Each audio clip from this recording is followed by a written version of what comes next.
ہمارے صوفیہ فرماتے ہیں جب کوئی شخص ایک مرتبہ اللہ کہتا ہے، اللہ اس کی طرف نظر رحمت سے دیکھتا ہے، اس کے گناہ جل کے راکھ ہو جاتے ہیں۔ اس کے ذکر کی لذت، اس کے ذکر کی چاشنی سے اپنے من کی آبادی کا سامان کیجیے۔ آج ایک آنسو، صرف ایک آنسو، جس سے پوری آنکھ نہیں بلکہ پلکوں کے بالوں میں سے ایک بال کی جڑ بھیگ گئی خوف خدا کی وجہ سے، کل قیامت کے دن وہ بال کھڑا ہو جائے گا، مالک یا مجھے نکال لے یا اسے جنت عطا کر دے۔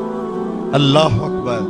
گناہگار کی آنکھ سے بہا ہوا آنسو کا ایک قطرہ جہنم کی آگ کو سرد کر دیتا ہے۔ آج توبہ کا دروازہ کھلا ہے، رحمت کا در گشادہ ہے، اس کی رحمتیں آواز دے رہی ہیں، یا ایھا الانسان ما غرک بربک الکریم۔ اے انسان پلٹ کے آ جاتے ہیں، رب بڑا ہی کریم ہے۔ مجھے بتائیے کوئی یوں بھی آواز دیتا ہے؟ مالک کی رحمتیں آواز ہے، یا ایھا الانسان ما غرک بربک الکریم۔ کیوں مغرور پھرتا ہے؟ کیوں مغرور تکبر سے بھرا ہوا پھرتا ہے؟ کیوں مسجد کے قریب سے نظریں چرا کے گزر جاتا ہے؟ پنج گانا صدائے دل نواز اذان کی آتی ہے، حی علی الصلاح حی علی الفلاح، کیوں آنکھیں اور کان بند کر لیتا ہے؟ آجا پلٹ کے اس کی رحمت پہ، آجا۔ ما غرک بربک الکریم، وہ کریم ہے، 70 ماؤں سے زیادہ پیار کرتا۔ آجا، کل تو آنا ہی آنا ہے، پھر جو کفن میں منہ چھپا چھپا کے آتا پھر اچھا نہیں ہے کہ جو ہے وہ آج کھلے منہ آجا، پھر جو لوگ اٹھا کے لائیں گے میرے در پہ، اچھا نہیں ہے کہ اپنے قدموں سے چل کے آجا۔ ما غرک بربک الکریم۔ مجھے بتائیے ایسا بھی کوئی پیار دیتا ہے؟ یہ کس کو آواز دی جا رہی؟ جو بھاگا ہوا، جو مالک کی دہلیز چھوڑ کے جا رہا ہے، سرکش، متمرد، باغی، اس کو آواز دی جا رہی ہے، آجا آجا پلٹ کے، میری رحمتیں تجھے باہوں میں سمیٹ لیں گی، آجا میرے بندے۔ اللہ اکبر۔ ساری دنیا کا شہد نچوڑ دو، اتنی مٹھاس نہ ہو جتنی ان لفظوں کے اندر رکھی گئی، اور ذرا لفظوں کا جمال دیکھیے۔ ما غرک بربک الکریم۔ او بھاگنے والے، آجا، تو نے کسی غیر کے پاس نہیں آنا، جس کے پاس آنا ہے وہ تیرا رب لگتا ہے۔ اللہ اکبر۔ پھر کہا الکریم، رب بھی کریم۔ پھر آگے فرمایا الذی خلقک کا، وہ رب جس نے تجھے پیدا کیا۔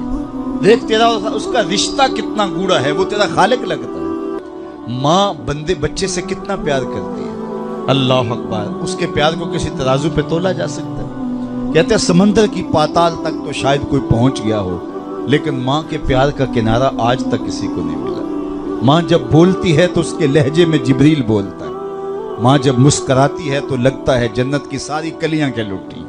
اللہ نے اس کے سینے کے اندر درد محبت کا وہ جہاں آباد کر دیا ہے۔ ماں تو پھر ماں ہی ہوتی ہے۔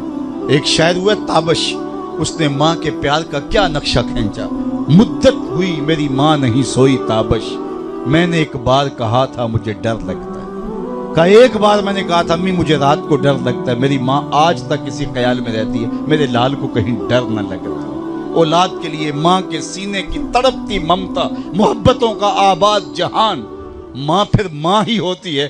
ماں کی پھر ممتا ہی عجیب کائنات ہے، اور وہ بیٹے کے لیے دکھ جھیل لیتی ہے، اولاد کی تربیت کے لیے، تعلیم کے لیے، پیٹ پالنے کے لیے اپنا پیٹ کاٹ لیتی ہے۔ کسی کے گھر کے برتن مانجنے پڑیں تو ماں اس سے بھی گریز نہیں کرتی، کسی کے گھر کے گندے کپڑے دھونے پڑے تو اولاد کے لیے ماں یہ بھی گوارا کر لیتی ہے، لوگوں کے گھروں کی غلامیاں قبول کر لیتی ہے۔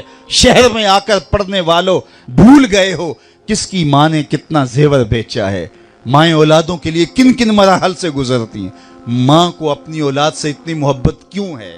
تو آپ سب کا ایک جواب ہوگا، اور وہ یہ کہ ماں نے اولاد کو جنم دیا۔